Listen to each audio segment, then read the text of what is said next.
Victoria has, for a long time, been a favorite destination for people relocating around Canada. But with that said, it's not for everyone, and there are definitely some things you should know if you're considering a move here. So in today's video, I'm going to go through the pros and cons of moving to Victoria in 2025. I'm Sean P. I'm a real estate agent serving the greater Victoria market, and I make these videos to help people understand our market and decide if Victoria is the right place for you to move. If you see value in this, please like and subscribe this video so it's easier to find for other people who are looking for similar content. And if you'd like to connect with me about your plans, I'd love to have a conversation. You can use the link in the description to schedule time with me. Okay, with that said, let's jump right into it. Okay, so what's all the hype? Well, before I jump into the pros and cons, I thought it would make sense to give you a little bit of perspective on the city so you know a little bit more of the context when I get into the rest of the video. The first thing that I'm going to say is that Victoria is a big, small city, not a small, big city. And I think that is a really important thing to realize. Our downtown core has about 100,000 people in it, and the greater Victoria area is right around 400,000. So while it's a big enough city that you can get most everything you need, it's not a massive urban metropolis where there's concerts every night of the week and stuff to do all the time. We have all kinds of really great cultural events and festivals and museums and stuff like that to check out. However, it is still got the heart of a small town, which I think is what a lot of people fall in love with. The other thing that's really important to realize about Victoria is most people move here not because they got a job or they were transferred. People move here for lifestyle. They come here because they fell in love with the idea of living in Canada's most temperate climate. They love the idea of being close to the mountains and the ocean and all that nature has to offer, and they just want to live in one of the most picturesque parts of Canada. Now, the weather is something that's also often a consideration.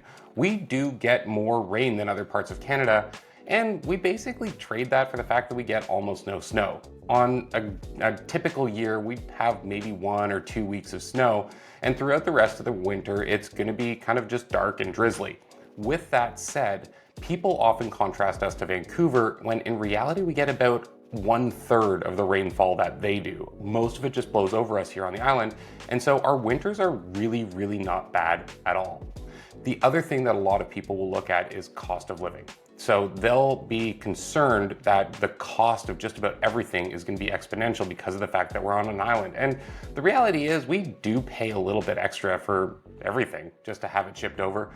But the reality is that it tends to balance out and you save in other ways because often you're not going to be spending as much on entertainment because there's just so much to do. Okay, with that backdrop, let's talk about the pros and cons. Okay, let's start with the pros.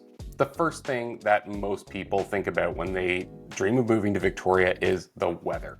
We have the most temperate weather in Canada. People absolutely love our mild winters, and our summers are long and absolutely beautiful.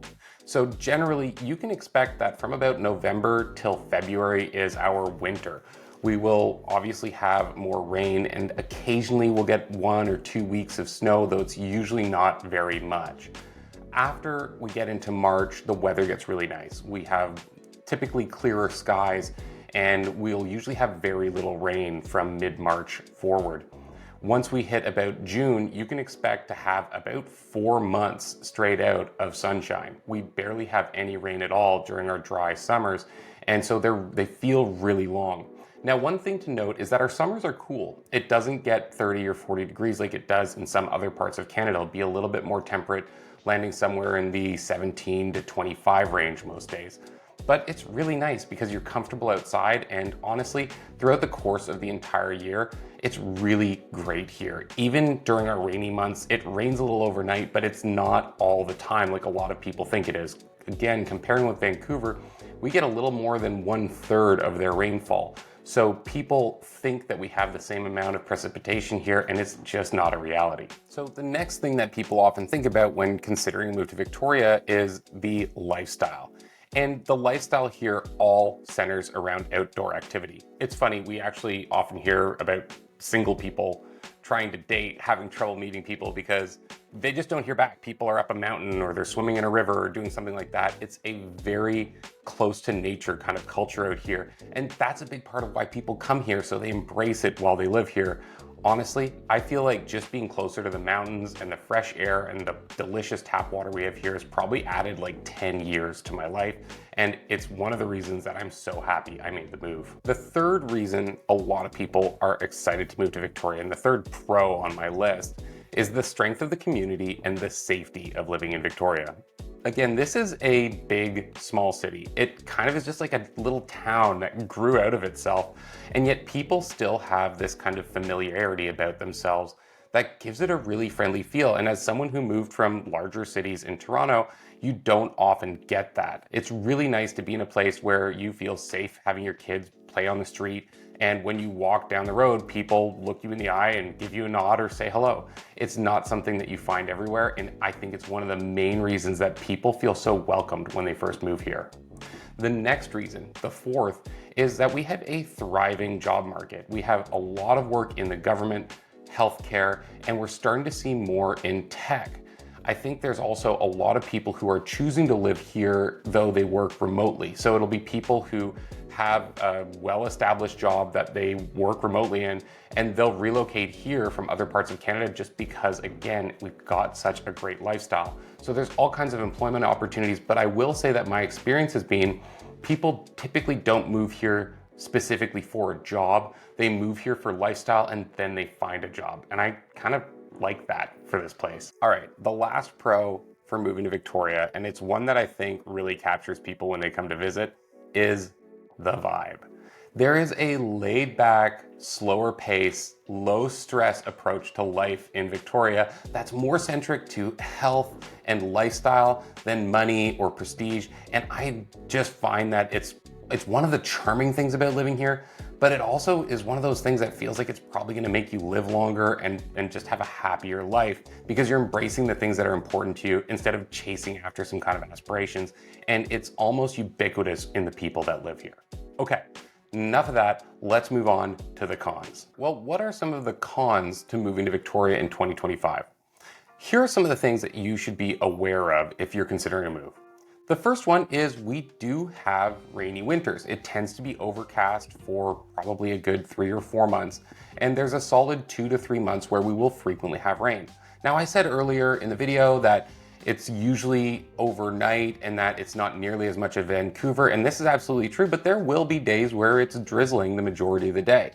The second thing that you should be aware of is that there will be fewer corporate job opportunities in Victoria than in other larger urban centers in Canada, particularly Vancouver, Toronto, and Montreal.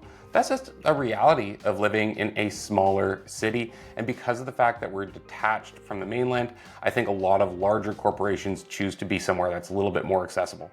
Now, we do have a thriving job sector. It's just if you're looking to climb the ladder in an organization you already have an affiliation with, they just might not have a location here. Con number 3, I kind of giggle at because I come from Toronto, the land of horrific traffic, and yet transit and traffic is something that does make our list. Depending on where you live, it could take quite a bit of time to get home every day, and that's something that kind of irks a lot of people when they move somewhere to improve their lifestyle, enjoy being closer to nature. So it's definitely a consideration. We also have a fairly limited transit system when compared with other larger cities. But again, that's just kind of one of the trade-offs when you move to a smaller place because you want to get out of the hustle and bustle. Now, another thing to consider is that we also have a somewhat limited entertainment and nightlife scene. Victoria, again, is a place that people move to get out in nature, and it's not a convenient stop for larger shows. So you might be traveling to the mainland to see that band that you love, and if you're going out to restaurants every night of the week, you're gonna run through our selection quicker than you would if you were in downtown Vancouver. The last one that I think is really important to mention is a consideration that I wish I had a better answer for as a real estate agent, but the reality is that our housing costs are high in Victoria. Now, if you're relocating here from Toronto or Vancouver, you're going to be relieved, but if you're coming from one of the middle provinces or you're in any city that doesn't have a really high average price, it's gonna be a bit of a leap to get into our real estate. So is Victoria right for you? Well, here are some examples of people who I can almost guarantee would love living in Victoria. First off, I'm going to say people who are nature lovers and want to spend time outdoors. If you're a young family, or maybe you're retiring and downsizing your life. Maybe you're somebody who is looking for a fresh start and you want to be somewhere beautiful with great weather. Ultimately, in terms of work, government workers do really well here, tech workers do really well, and we have a tremendous number of remote workers who choose to make this home base. Okay, so who shouldn't live here? Well, the first thing I'm going to say is if you have a corporate background and really high salary expectations, our job market might not be the best place to utilize your background. The other thing that I'd say is if you are a hardcore city life lover, well, this might not live up to your expectations. You might do better in Toronto or Vancouver. Those are both amazing cities, and Vancouver is really close to Victoria, so you can hop across if you want to go and explore in nature, okay? With all of that said, is Victoria right for you? Well, in my next video, if you haven't decided yet, you can follow along because I'm going to be naming and dispelling 3 of the biggest myths about living in Victoria. If you haven't already, please like and subscribe so you don't miss it. And again, if you want to reach out to me, you can use the link in the description to grab 15 minutes in my calendar. We can talk about your plans involving real estate. As always, thanks so much for watching. I'll see you on the next one.